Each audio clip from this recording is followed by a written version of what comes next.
El debate es un debate que trajo, por supuesto, toda la atención centrada en Donald Trump. El gran temor de los republicanos era saber si es que el debate iba precisamente a estar centrado solamente en Donald Trump y si se iba a robar el show, y efectivamente eso fue lo que pasó.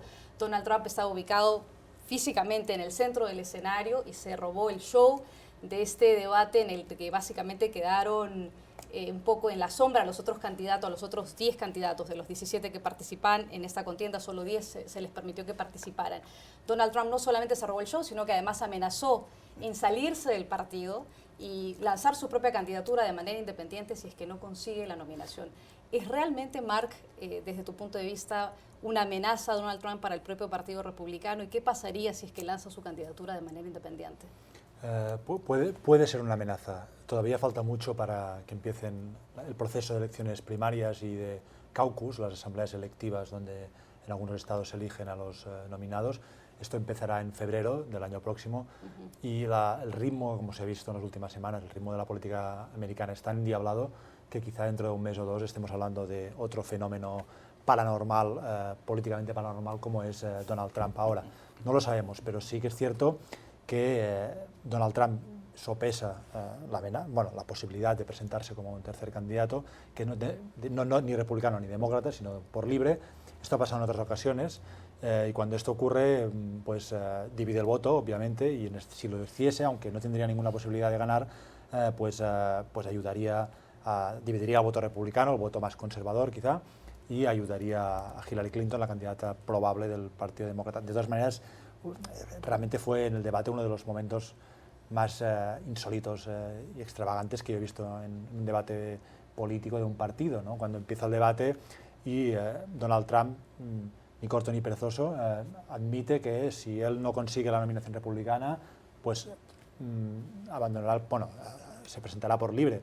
Es decir, rompe unos códigos aceptados, tácitos de, si eres republicano, estás participando en el debate republicano, se supone que el candidato tiene un mínimo compromiso. Él no, en realidad Trump demostró que no tiene ninguna lealtad al Partido Republicano, que no es republicano, es un oportunista, un comediante, un showman, y el debate, que le estamos llamando debate, pero realmente no fue un debate, de debate tuvo muy poco, fue un show político, un show muy entretenido. Yo no he visto un debate, entre comillas, tan entretenido y tan divertido como el de ayer, o por lo menos la primera parte del debate del show de ayer, que fue Donald Trump, pero no es un debate en el que se intercambian ideas, ni siquiera propuestas. Tampoco los debates hay que esperar mucho de ellos en general, porque hay poco tiempo, es ritmo televisivo, pero un poco de sustancia y de elementos para que los votantes republicanos puedan dirimir quién es el mejor candidato, pero con Trump hay poco de eso, porque el mismo Trump, es todo un absurdo, el mismo Trump admite al empezar el debate que él tácitamente admite que él no es republicano y que le da igual el Partido Republicano. Pues a partir de aquí empezamos a hablar o a debatir. Entonces, tenemos claro que Donald Trump está listo para jugar bajo sus propias reglas y no las del partido. ¿El formato terminó favoreciendo a Donald Trump para que se convierta en el showman de la noche, sin ninguna propuesta en concreto, sin dar ningún discurso en concreto y básicamente soundbites? Eso fue lo que recogimos de Donald Trump, que además son los titulares de los diarios del día de hoy. ¿Cómo lo viste tú, José Jaime? Yo creo que los dioses del espectáculo que rigen en estos tipos de eventos favorecieron a Donald Trump, que además es uno de sus más brillantes hijos. Donald Trump es un reality show, sabía cómo hacer muy bien, sabía cómo posicionarse, el manejo de la cámara fue estupenda, estos desplantes, estas frases, estas declaraciones tan provocativas, a veces tan incendiarias. Pero fíjate, yo creo que lo interesante aquí, a propósito de lo que decía Mark, de hasta qué punto Trump puede serle desleal al Partido Republicano o no, yo creo que la estrategia precisamente de serle o aparentemente desleal al Partido Republicano es lo que más le está redituando en estos momentos a Donald Trump. De por sí Donald Trump llegó a un establo del Partido Republicano bastante dividido, ¿no? No es un secreto que el Partido Republicano ya enfrentado a una guerra de facciones. Por tanto, aparecer como un leal al Partido Republicano no le beneficia. Él tiene que correr por esta nominación bajo sus propios términos y hasta ahora lo ha conseguido. El problema que yo encuentro aquí es que La candidatura de Donald Trump, en el caso del Partido Republicano, y la candidatura, por ejemplo, de Bernie Sanders, en el caso de los demócratas, que también un poco se está saliendo del guión, demuestra hasta qué puntos el sistema de partidos tradicional está ahora bajo tensión. Y yo creo que esto demuestra hasta qué punto el electorado está cansado, está harto de los políticos, como decía ayer Donald Trump, políticamente correctos. Por eso está subiendo como la espuma Donald Trump. Claro, esto puede ser de enorme ventaja en el corto plazo, pero a la hora que tenga que conectar el Partido Republicano o el nominado del Partido Republicano con las minorías, por ejemplo en el caso de las mujeres, que ayer fue impresentable las respuestas de Donald Trump en el caso de las mujeres. Frente a la moderadora de Fox News. Exactamente, sí. ¿no? O en el tema de los inmigrantes, yo creo que esto aleja muchísimo al Partido Republicano de las bases que van a necesitar en el 2016. Por tanto, yo creo que vamos a asistir, quizá va a ser una elección muy interesante en ese sentido, a una enorme sacudida del sistema tradicional de partidos. Los va a poner a prueba, y de hecho ya lo está poniendo a prueba este tipo de discurso de Donald Trump, que se sale del guión, que va por libre, que incluso amenaza con presentarse como independiente.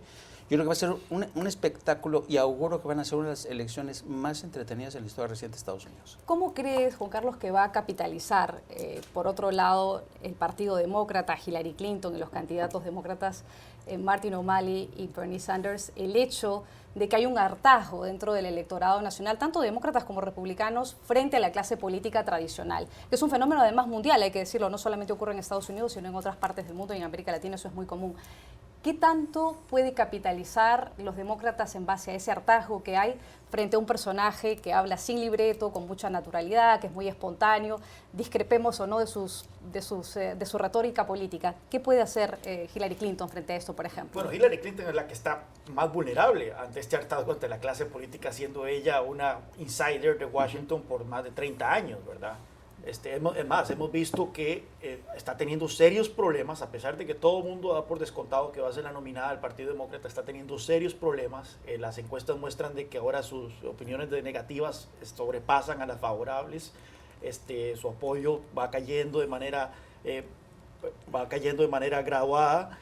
Vemos que Bernie Sanders, que al principio era un candidato quijotesco, cada vez está creciendo más en las encuestas y podría convertirse en una amenaza. Está el vicepresidente Biden ahí al margen, que lo está sopesando, si se mete o no.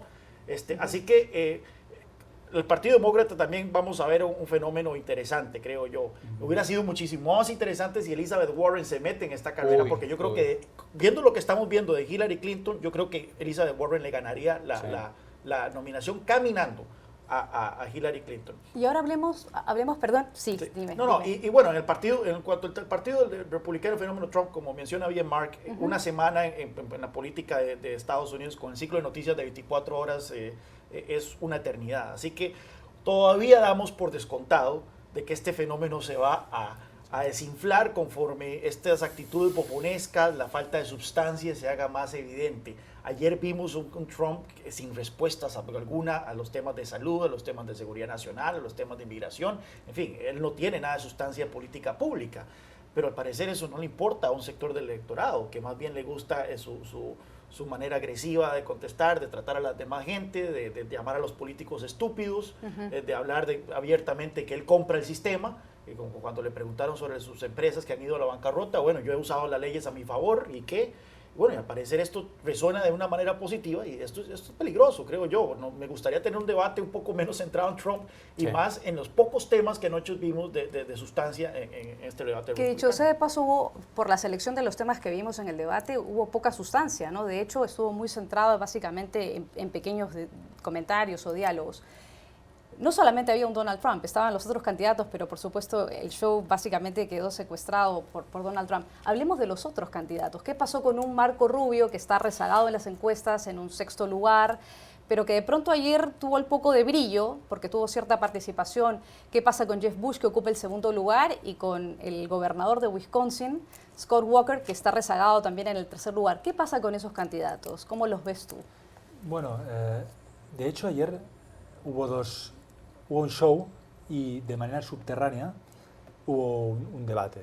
O por lo menos una plataforma. Un intento de debate. Sí, una plataforma en la que los candidatos intentaron dejarse ver. O sea, había el ruido de Trump que lo tapaba todo, pero era la ocasión, la primera ante una audiencia televisiva nacional, internacional incluso, para meterse ahí y por lo menos que le viesen la cara, lanzar unos soundbites, unos mensajes breves, auditivos, ¿no?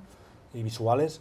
Y ahí sí que, bueno, se vieron algunas cosas. Es arriesgado extrapolar del debate, pero sí que, por ejemplo, Marco Rubio pues apareció como un político, me parece, sólido y un aspirante muy serio a la nominación. Para mí creo que tiene, por su trayectoria, es decir, sus orígenes, es hijo de inmigrantes cubanos, ha sido senador, es joven comparado con otros candidatos. Marco Rubio, yo veo a Marco Rubio y veo la imagen del futuro de Estados Unidos, multicultural, latino. Bueno, creo que tiene muchos activos y muchas ventajas en esta campaña. Bush, si quitamos el ruido de Trump, Bush es el front runner, como dicen aquí, ¿no? El favorito. Y por el dinero que tiene, por la experiencia que tiene una experiencia muy sólida como gobernador de Florida. Ayer quedó un poco desdibujado, pero luego aparecieron, bueno, algunos candidatos de los que nunca se habla, que el gran público desconoce, que se encontraría en el metro y no los reconocería, pues fue la oportunidad de que los viesen por primera vez y que sus rostros y quizás sus ideas empezasen a sonar, ¿no? Pues pienso, por ejemplo, en John Kasich, exgobernador de Ohio, que de alguna manera jugaba en casa y que es un republicano pragmático de alguna manera. Bueno, pues él tuvo también su oportunidad de darse a conocer. Yo creo que el debate sirvió, una de las utilidades del debate fue precisamente esta. Nos queda un minutito sí. para cerrar este segmento, por favor. ¿Cómo viste tú a los otros candidatos? No, yo coincido plenamente con Mark. Yo creo que este debate, todos los candidatos que intervinieron ayer, los 10, saben que todos van a ser rehenes de sus palabras, porque esto apenas empieza. Y por eso mismo fue muy importante que, a pesar de no lanzar este discurso tan vociferante, la mayoría de ellos, por lo menos los más importantes, consiguieron fijar postura. Por ejemplo, Jeb Bush en el tema migratorio fue el único que se distinguió de todos. Marco Rubio también trató de más o menos de distanciarte algunas posiciones, pero al fin apoyando el tema de la seguridad fronteriza. Yo creo que fue una oportunidad para que todos y cada uno fijaran posturas. Algunos los consiguieron, otros, francamente, a juzgar por lo que se ve en las redes sociales, muchos consideran que estaban atrapados en una retórica del pasado republicana que se sigue corriendo hacia el conservadurismo más extremo. 40 segundos, Juan Carlos. Hubo pocos intercambios valiosos de sustancia. Creo yo que uno de ellos fue muy claro, el choque entre Christie y Ron Paul sobre el tema del espionaje doméstico, donde creo yo que a pesar de que simpatizo con Ron Paul, no le fue muy bien en ese intercambio. Y después está el intercambio que tuvo Chris Christie con Mike Huckabee sobre el tema de la sostenibilidad de los beneficios sociales, particularmente la seguridad social. En ese caso simpatizo con Christie, que hay que reformar estos sistemas, y creo que salió el gobernador de Nueva Jersey bien parado. Aparte de eso, yo creo que fueron los únicos grandes intercambios que no versaron sobre personalidad, sino sobre política pública, y es una lástima.